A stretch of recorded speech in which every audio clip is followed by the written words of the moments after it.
Hello दोस्तों, ये study जो रिसर्च में आपका स्वागत है। और आज हम पढ़ने वाले हैं वर्णिका के 5वां चैप्टर, जिसका नाम है धरती कब तक घूमेगी।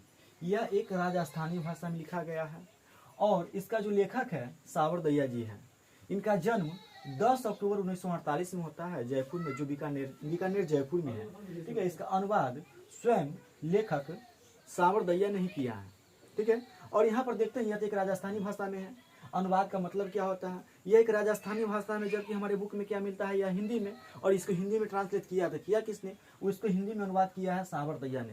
हेलो दोस्तों, यहाँ पर आप जो हम कह रहे हैं, ये इस कहानी अच्छा से आप सुन लीजिएगा, समझ लीजिएगा, तो आपका सब्जेक्टिव और ऑब्जेक्टिव इस चैप्टर से एक भी नहीं छूटेगा। ठीक है, तो आइए हम इस कहानी को स्टार्ट करते हैं। यह धरती कब तक घूमेगी, इस कहानी का मुख्य पात्र है सीता। पूरा यह कहानी सीता के ऊपर ही बनाई गई है। ठीक है, और यहाँ पर होता क्या है, सीता के 3 संतान हैं। बड़े बेटा का नाम है कैलाश, उससे छोटे का नाम है नारायण, और सबसे छोटे लड़का का नाम है बीजू। और यहाँ पर सीता की पति बहुत पहले ही समय गुजर गया है और सीता को ये तीनों संतान को पालना था। किसी दूसरे के यहाँ काम कर बर्तन चौका कर इससे भी तीनों लड़कों को बड़ा किया, पढ़ाया, पाला पोसा। ठीक है, और बाद में इस तीनों लड़का का शादी हो जाता है, जिसका कैलाश के पत्नी का नाम है राधा, नारायण की पत्नी का नाम है भुवरी, और बीजू का पत्नी का नाम है पुष्पा। ठीक है, और इसका पोता पोती भी हुआ सीता को।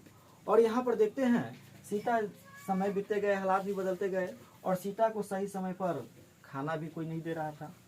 नहीं राधा दे रही थी, नहीं भुवरी, नहीं पुष्पा। ठीक है, यह सीता यह अपने ही घर में, इसको अपने ही कमरे में बैठी हुई थी, और कोई बहू इसको पूछती भी नहीं थी कि चाय ले लो, पानी ले लो। कोई पूछ भी नहीं करती थी, पूछवा नहीं करती कि राधा है कि भुवरी की पुष्पा, कोई नहीं पूछती थी कि यहाँ पर आप नाश्ता कर लो, चाय ले लो, खाना ले लो, कोई नहीं पूछती थी। यही यहाँ पर, और अपने बच्चों को भी मना कर दिया था, राधा भुवरी पुष्पा की उस दादी के पास नहीं जाना है। ठीक है, तो यही राधा सीता अपने ही घर में क्या कर रही है, घुटन महसूस करती है। अगर किसी को एक ही घर में रख दिया जाएगा, भर दिन किसी को कहेगा, किसी को बोलना नहीं है, तो क्या होगा, घुट घुट कर नहीं जिएगी।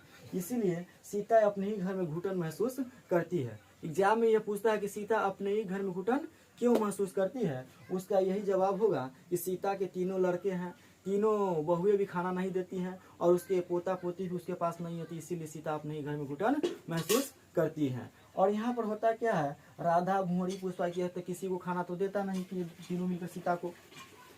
अब क्या हुआ, यहाँ पर कैलाश ने बुलाया कि चलो हम एक मीटिंग करते हैं कि माँ को कैसे कैसे रखना है, क्या करना है। तो कैलाश ने अपने दोनों भाइयों को बुलाकर एक मीटिंग रखा कि क्यों ना सीता को, मतलब अपनी माँ को, हम महीने के दिन रख ले। एक महीना मेरे यहाँ खाएगी, अगले महीना नारायण के यहाँ खाएगी, उसके अगले महीना बीजू के यहाँ खाएगी। ऐसे ही कहते तीनों भाइयों ने ओके कर लिया कि चलो भाई ठीक है, हम भी मान लेते हैं। लेकिन यहाँ किसी ने सीता से पूछो नहीं कि आपको यह बात पसंद है कि नहीं है। ठीक है, लेकिन यार तीनों के यहाँ खाने लगी सीता भी। पहले महीना खाई राधा के यहाँ, दूसरे महीना खाया भुवरी के यहाँ, और अगले महीना खाया पुष्पा के यहाँ। 3 महीना कंटिन्यू चलते गया, एक महीना। और उसके बाद फिर कैलाश ने मीटिंग बुलाया कि क्यों ना माँ इधर उधर क्या भटकेगी, से एक ऐसा बात करते हैं जो माँ को भी भटकना न पड़े। तो यह सीता को उसके 3 लड़के ने 50-50 रुपया देने का वादा किया कि हम 50-50 रुपये महीने में देंगे। 3 लड़के मिलाकर कितना हो जाता महीना का, 150। अब बताइए आज के ज़माना में या पहले के ज़माने में 150 में पूरा महीने दिन का राशन पानी चलेगा नहीं ना। अब इसी 150 रुपया में इसको सीता को पूरा महीने भर का राशन उसमें रहता है, गैस रहता है, सब्जी रहता है, दूध रहता है, कपड़ा रहता है, सब रहता है, इसी में करना है। ठीक है, तो यहाँ सीता को और भी अच्छा नहीं लगा। अब यहाँ पर होता क्या है कि सीता अपने घर से रात्रि को सोची है कि ये तो भीखे मांगना बात हुआ कि हम किसी से न किसी से भीखे मांग रहे हैं। अगर एक महीना ये पैसा दिया, फिर अगले महीना से उस बेटा से हाथ जोड़ेंगे, उस महीना के बेटा पैसा दो, तो ये तो भीखे मांगना होता है। ऐसा भीख मांगना अगर अपने घर में करेंगे, इससे तो दुनिया तो पूरा खाली है, कहीं भी भीख मांग कर खा सकते हैं। ठीक है, और यहाँ पर जब यह एक महीना के लिए यहाँ पर इसके यहाँ खाती थी, तो यहाँ पर भुवरी ने, जब पुष्पा के यहाँ या इसकी बारी थी सीता का, तब भुवरी ने इसको सीता को रसमलाई खिलाई थी। जब पूछता है एग्जाम में कि सीता को मिठाई किसने खिलाया था, तब भुवरी ने, इसकी नारायण की पत्नी है भुवरी, वही ने इसको रसमलाई खिलाई थी। अब यहाँ सीता भी अपने घर से सोचकर निकल गई कि जब भीखे मांगना है तो अपने घर में क्यों, पूरा संसार तो खाली है, पूरा संसार खाली है। और यह घूम गई, घर से निकल गई। निकलने के पश्चात इसको मान लेते हैं किसी के अगर नए जगह पर किसी को भेज रहे हैं तो डर तो लगेगा ही। मान लेते आप ही कभी नहीं गए हैं दिल्ली, आपको कहेगा कि दिल्ली जाने के लिए, तो डर तो लगेगा ही। तो ऐसे ही सीता डर भी रही थी, लेकिन सीता एक अभिमानी नारी थी, भारतीय नारी थी। भारतीय नारी कहने का मतलब जो अपने अभिमान पर टिकी रहता है। ध्यान दो, यहाँ पर होता क्या है, जब सीता घर से निकल गई थी, इसे तीनों लड़कों में से कोई लड़का पूछने भी नहीं गया कि माँ गई तो गई कहाँ। नहीं कैलाश पूछा, न नारायण पूछा, न बीजू पूछा।